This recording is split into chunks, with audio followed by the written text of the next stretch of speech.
यहाँ से दर्शन कराइए।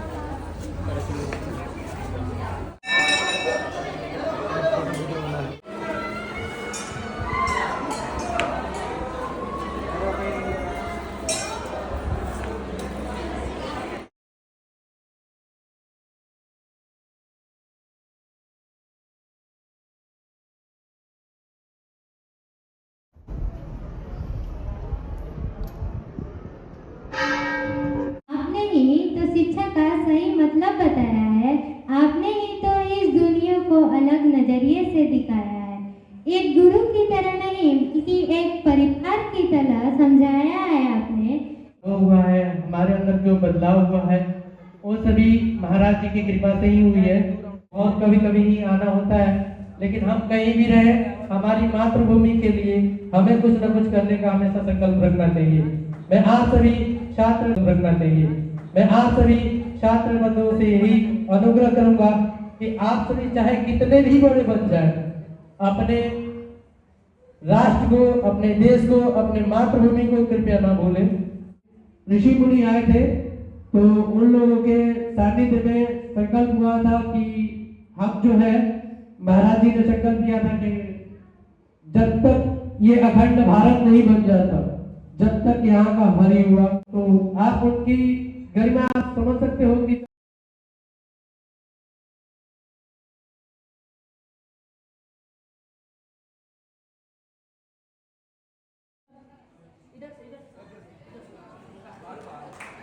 ताली से एक बार स्वागत करेंगे। आपके बीच में मुखिया जी आ रहे हैं।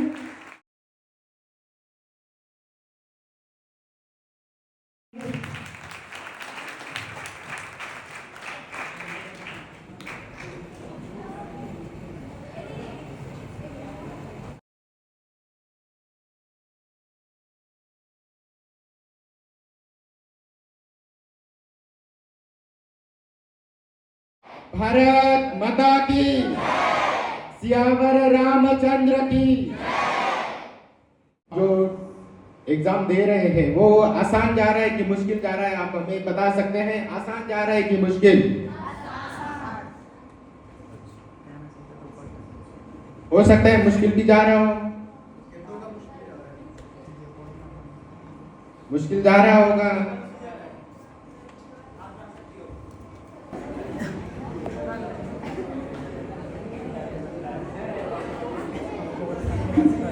आप नीचे करिए। आपको जो बताने जा रहा हूं उसको आपको फॉलो करना है। मैं किसी गुरु के रूप में मैं आप सभी बच्चों को, आप सभी जितने भाई बहन हैं उन सभी को मैं अपने भाई के हिसाब से मैं आपको बता रहा हूं, एक दोस्त के हिसाब से, जो कि हमारे भारत का हिंदू राष्ट्र, हमारा जो हिंदू सनातन संस्कृति है उसको आगे लेकर जाने का कर्तव्य आपका और हम सब। वैसे तो समस्या यही है कि कोई समझाने वाला और सिखाने वाला एक व्यक्ति नहीं है। बहुत वीर नारी थी और वो एक बच्चे को लेकर, अपने बच्चे को लेकर युद्ध लड़ा करती थी। इसके अलावा रानी लक्ष्मीबाई का पति का नाम गंगाधर राव।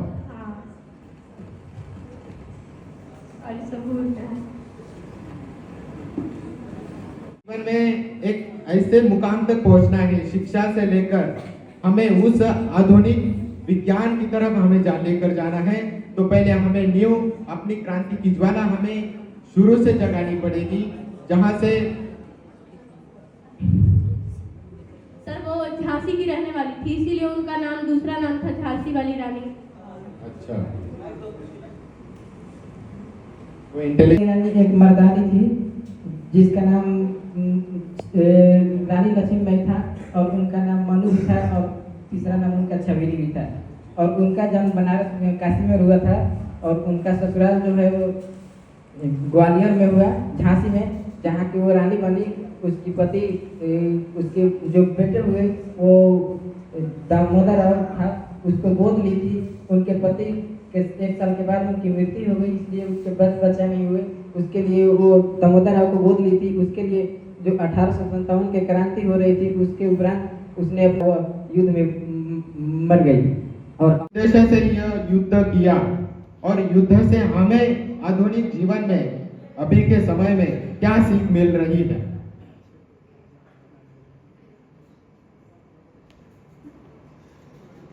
वो मर्दानी आपको ताकत रखनी पड़ेगी, आप सभी शक्तियों को, आप वो नारी शक्ति है।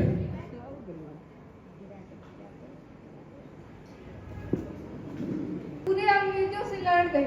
हमें ये हिम्मत रखना चाहिए, हमें पुरुषों से डरना नहीं चाहिए। हमें स्त्री है तो क्या हुआ, हम पुरुषों से लड़ सकते हैं। और वो बहुत ही वीर नारी थी जो इतने सारे अंग्रेजों से लड़ी थी। बढ़िया, बहुत बढ़िया। और नारी पुरुषों से कम नहीं है, ये मैं सब लोग को कहूं। ये बहुत वो है जो हर कोई नहीं कर सकता, वो नारी शक्ति वो है।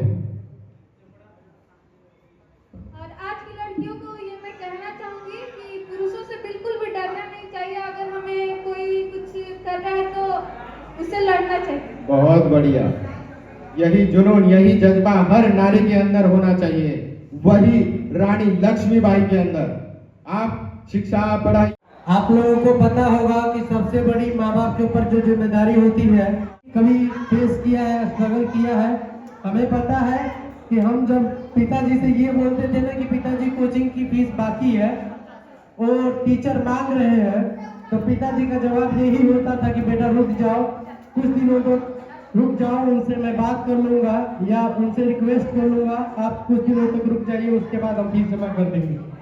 जो स्ट्रगल माँ बाप करते हैं, परेशानी होती है फीस की। इसलिए हमने जो ये 3rd पुरस्कार रखा था कि जो भी बच्चा तीसरे नंबर पे आएगा उसको हम 1 साल की पूरी पढ़ाई फ्री करते हैं। महाराज जी के हाथों से उस बच्चे की पूरी 1 साल की फीस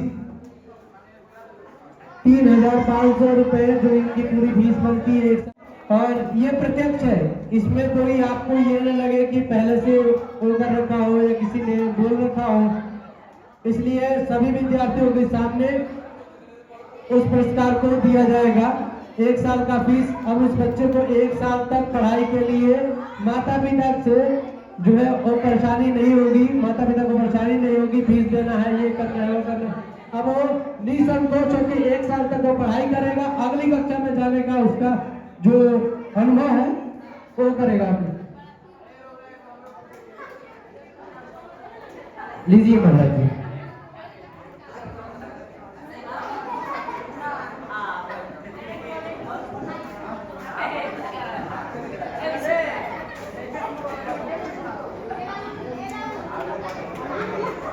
सभी लोग ताली बजाइए।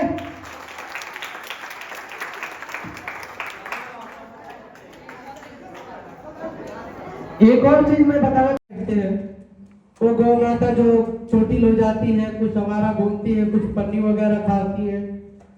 आजकल की जो हरियाली है वो हमारे देश से लगभग विलुप्त होने की कगार पे आ रही है। हमारी जो प्रकृति है वो संकट में आती जा रही है। तो उसको ध्यान में रखते हुए महाराज जी के यहाँ 2 गौशालाएं हैं जिनके इलाज होते हैं। गायों के सड़क दुर्घटना से जो गाय छोटी होकर आती है उनका इलाज किया जाता है और उनको सुविधापूर्ण जो है वातावरण देने का प्रयास किया जाता है। फिर वो गाय जिनकी भी हो उनको फिर वापस किया जाता है खोजकर कि उस गाय का मालिक कौन है। फिर उसे बताया जाता है कि भैया कृपया ध्यान रखें। उनको समझाया जाता है कि इनको माता हम उन्हीं को कह सकते हैं जिनका हम दूध पी के बड़े हो। ये जो है ये हमारे संस्कारों में पूरी तरीके से है कि जिनके दूध पीकर हम बड़े होते हैं उनको हम अपनी माँ के समान मानते हैं या माता ही मानते हैं, चाहे वो बड़ी माँ हो, चाची हो या कोई। उसी प्रकार हम गाय का भी जो दूध पीते हैं तो वो भी हम अपने हिंदू धर्म के अनुसार उनको हम माता मानते हैं। आपको अगर कोई समाज में जानेगा तो आपके माता पिता के नाम से, आपके पूर्वजों के नाम से और उनके अच्छे कर्मों के नाम से, उसके अलावा और कुछ नहीं जानेगा।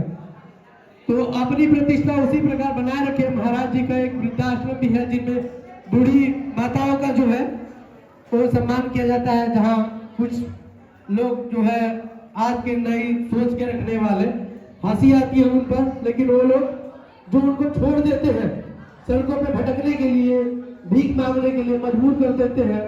आज तक आप किसी भी शहर में चले जाओ, ज्यादातर आपको बूढ़ी माता है,